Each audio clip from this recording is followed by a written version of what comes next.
원장님 얼굴이 계속 빨갛고 가려워서 병원을 갔더니 한 군데에서는 주사라고 하고 다른 데에서는 지루 피부염이라고 하는데 뭐가 맞는 거죠? 얼굴이 빨개지고 가렵고 이런 증상이 있으셨나 본데, 특히 코 주변이나 이마나 미간이나 이런 부위가 빨개지고 가렵고 혹은 따갑고 이런 증상이 있으시다면 주사 피부염이나 또는 지루 피부염일 가능성이 높습니다. 그런데 이 두 가지 피부염은 비슷해 보이지만 사실은 다른 피부염이고요. 진단에 따라서 치료가 달라지는데, 진단을 잘못하게 될 경우에는 피부염이 좋아지지 않고 또 경우에 따라서는 더 나빠질 수도 있거든요. 그래서 진단을 잘하는 게 굉장히 중요한데요. 이 경우에 무턱대고 스테로이드를 바르면 좋아지니까 스테로이드를 내가 발라왔다, 그렇게 하시면 피부가 굉장히 심하게 망가질 수도 있습니다. 이번 영상에서는 지루 피부염과 주사 피부염 어떤 차이가 있는지 한번 알아보고요, 또 어떻게 관리하면 좋은지 말씀드리겠습니다. 끝까지 시청하시면 내 피부 상태를 이해하시고 관리하는 데 큰 도움이 되실 겁니다. 지금 제 영상을 보시는 분들 중에 90% 정도가 구독 없이 보고 계신데요, 지금 잠깐 시간 내셔서 구독, 좋아요 눌러주시면 제 채널을 유지하는 데 큰 도움이 됩니다.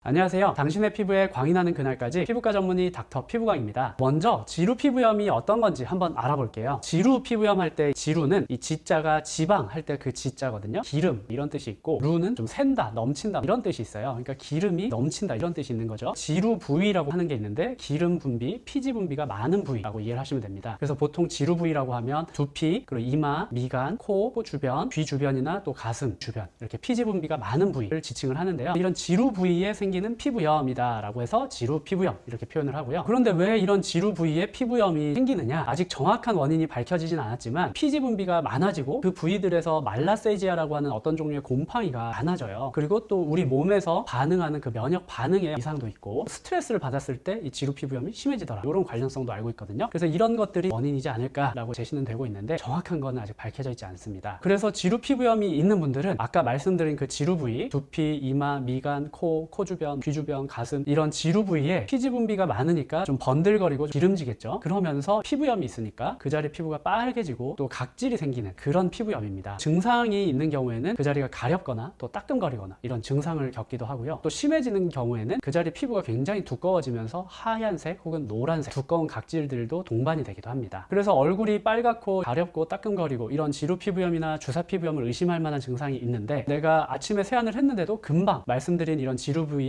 피지 분비가 많아지면서 번들거린다 라거나, 그리고 각질이 이 자리들에 많이 생기고 각질을 없애려고 세안을 했는데 또 조금만 지나면 금방 각질이 생긴다거나, 스트레스를 좀 받으면 이 부위에 피부염이 심해지면서 빨갛고 가렵고 따끔거린다 라거나, 이런 증상이 있는 분들은 내가 지루 피부염이 아닌가 한번 좀 의심해보는 것이 좋겠죠. 이제 다음은 주사 피부염에 대해서 알아볼 텐데요. 이 주사 피부염은 보통 얼굴의 중심 부위를 침범하는 홍조라고 표현을 하는데요. 얼굴 중심 부위라고 하면 코나 코 주변, 뺨과 나비존, 이마, 미간, 그리고 입 주변 턱, 사람의 얼굴을 정면에서 봤을 때 딱 보이는 그 부위가 이제 빨갛게 되는 그런 증상이 있고요. 빨개지면서 혈관이 확장이 되는 게 동반이 되는 분들도 있어요. 피부를 가까이에서 봤을 때 빨간색 혈관의 선들이 보이게 되고요. 더 심해지면 여드름과 비슷하게 볼록볼록 튀어나오는 것들이 생기는 분들도 있고요. 그게 노랗게 고름이 찬 것 같은 농포가 생기는 분들도 있습니다. 그리고 여기서 더 심해지면 피부가 두꺼워지고 울퉁불퉁해지고 모공도 커지고, 또 경우에 따라서는 눈에서 진물이 나오거나 딱지가 않거나 충혈이 되거나 이런 눈을 침범하는 주사 피부염도 있습니다. 그럼 이 주사 피부염은 왜 생기냐, 이것도 원인이 명확하게 밝혀져 있지는 않은데요. 지금까지 제시되어 있는 것은 유전적인 것, 또 면역의 이상, 세균 감염, 모낭충 감염, 이런 것들이 제시가 되어 있긴 합니다. 이 주사 피부염을 악화시키는 것들이 있는데, 제일 중요한 게 특히 자외선 노출이고요. 더위나 추위와 같은 온도 변화, 그리고 건조, 바람 쐬는 거, 그 다음에 스트레스, 그리고 매운 음식, 뜨거운 음식, 그리고 자극이 되는 스킨케어, 스케일링이나 각질 제거, 스크럽, 필링 이런 것들, 그리고 또 스테로이드를 사용하면 이 주사 피부염이 심해질 수가 있습니다. 그래서 이 주사 피부염이 있는 분들은 처음에는 약간 빨갛게 시작이 됐다가 점점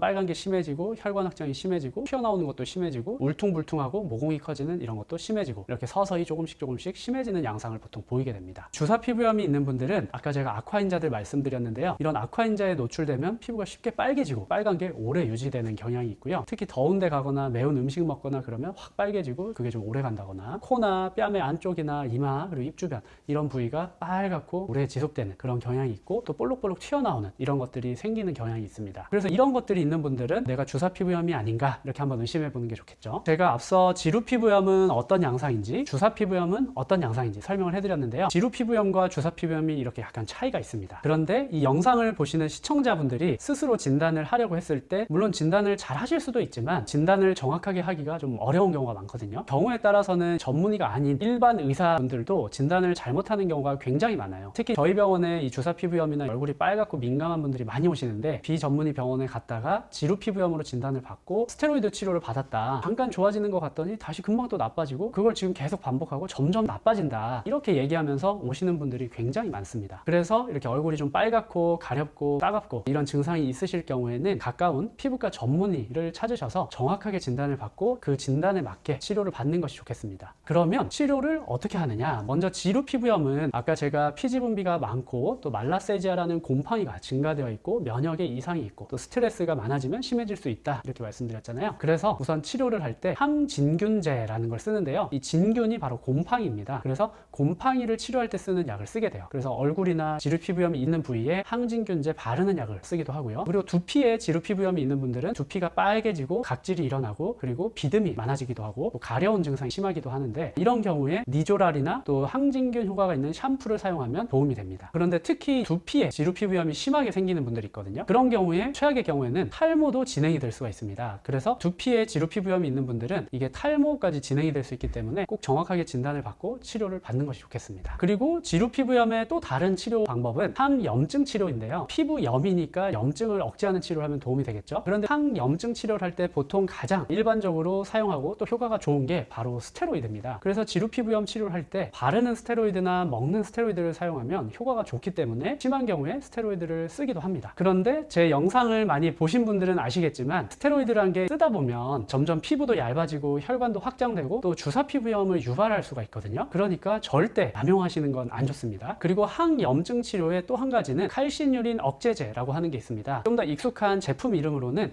프로토픽이나 엘리델과 같은 제품이 있는데요. 프로토픽과 엘리델은 스테로이드는 아니지만 항염증 효과가 있는 약물들입니다. 그래서 이 약물들을 바르면 피부염을 완화하는 그런 효과가 있고요. 특히 아토피 피부염이나 지루 피부염과 같은 경우에는 만성적으로 좋아졌다가 또 나빠졌다 좋아졌다 나빠졌다 이렇게 길게 가는 피부염인데 이런 경우에 스테로이드를 그때그때 쓰게 되면 스테로이드를 많이 쓰게 되면서 주사 피부염이 심해질 수가 있습니다. 그런데 이 프로토픽이나 엘리델과 같은 칼신유린 억제제를 사용하게 되면 피부가 얇아진다거나 스테로이드의 부작용을 겪을 위험이 없기 때문에 안전하게 장기간 사용하기 좋은 약물입니다. 그 다음으로 주사 피부염은 제 이전 영상을 보신 분들은 많이 보셨을 텐데요. 우선 앞에 말씀드린 자외선이나 자극이 되는 스킨케어나 악화 인자들 이런 것들을 우선 피하면서 치료를 해야겠죠. 혈관이 많아진 경우에는 혈관을 좀 줄여줘야 되니까 혈관에 작용하는 레이저 치료가 필요할 거고요. 또 염증이 많아진 경우에는 항생제를 먹거나 피지 조절제를 먹거나 이렇게 먹는 약을 쓸 수도 있고 또 고주파 치료나 또 각종 주사 환자분들한테 도움이 되는 약물을 피부에 주입을 해서 치료를 해볼 수도 있습니다. 그래서 앞서 말씀드린 것처럼 스테로이드를 잘못 쓰면서 오히려 주사 피부염을 키워서 나중에 저한테 오시는 경우도 꽤 많으니까요. 정확한 진단이 굉장히 중요하다. 이거 한 가지는 꼭 아셨으면 좋겠고요. 그리고 또 경우에 따라서는 주사 피부염과 지루 피부염이 동반된 경우도 꽤 많습니다. 그런 경우는 각각의 상황에 맞게 치료를 잘 해야겠죠. 그리고 주사 피부염이나 지루 피부염 모두 피부에 염증이 생기는 거잖아요. 그래서 일상생활에서 피부를 관리하실 때는 최대한 피부에 자극이 안 되게 자외선 잘 차단하고 또 피부에 자극이 되는 것들을 최대한 피하고요. 특히 화장품과 관련해서는 화장품의 개수를 줄이시고 자극이 되는 성분이 빼시고요. 세안, 보습, 자외선 차단 줄여서 세보자 이렇게 기본적인 스킨케어를 철저히 잘 해주시는 것이 좋겠습니다.